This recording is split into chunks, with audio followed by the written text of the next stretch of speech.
Welcome everybody to linuxacademy.com. My name is Terry, and in today's course we continue our preparation for the Linux Foundation Certified System Administrator.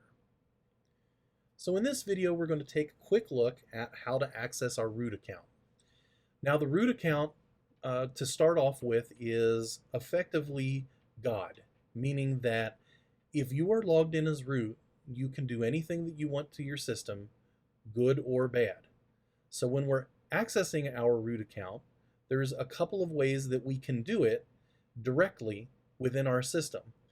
Again, I caution anyone who's going to be using your system as a root user to be careful as to what exactly that you're doing so that you don't inadvertently bork your system. Those of us who have been using Linux or Unix in any way, shape, or form for some time have all done it, where we have executed a command in the wrong directory and we happen to be logged in as root. We thought we were in one directory, we were in another, and we copied, made changes, or deleted files that we had no backup of. And as a root user, we weren't cautioned that we were doing something we should not have done. So really, to directly access the root account, there's only two ways to do it.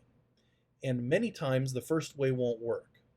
So when you're logging into a system, you can log into the system as the root user if the root user account remote login has not been disabled. And from a security perspective, just so that the root account could never be brute forced through a scan over the internet, root is almost always going to be disabled from a remote login standpoint from any system administrator worth his salt. In this case, we can remotely log into our account, our root account, over the internet. Or maybe we can't. We may have already disabled that password, so we have. So in this case, the root account cannot be logged into remotely. What we can log into is we can log into another user account, and this is the account that you will most always log into your root account from. So let's clear our screen, and we're a non-privileged user. And although we can use sudo, we're going to talk about sudo in a subsequent video. In order to log into the root account remotely and a non-privileged user, you need to know what the root password is. So let's do an su dash, and all of the su means is super user.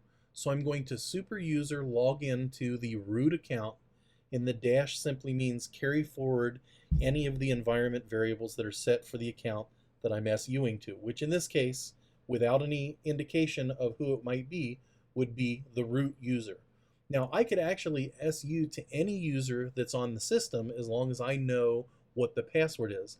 I don't require any elevated privileges other than the password to su and become that particular user. In this case, by passing no username, I'm going to try to become the root user.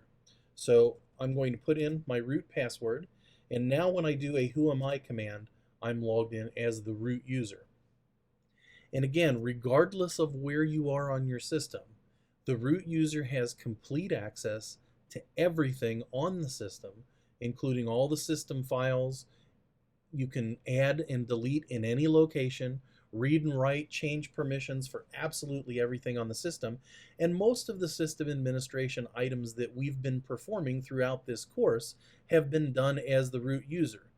Now, subsequent to our next video on sudo, we'll try to do more things with elevated privileges on a command by command basis rather than as the root user, so that you can see that that's how you protect yourself from doing something that you might not want to do.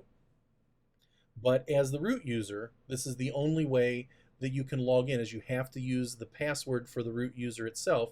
And as we talked about, although you can log in remotely as the root user if the SSH shell enables that, from a security standpoint, almost any system administrator will eliminate the ability for a root user to log in remotely. You just don't want the root password to be brute forced externally, even if you have SSH open to the rest of the user base. So for accessing the root account, That's all there is to it. My name is Terry for Linux Academy.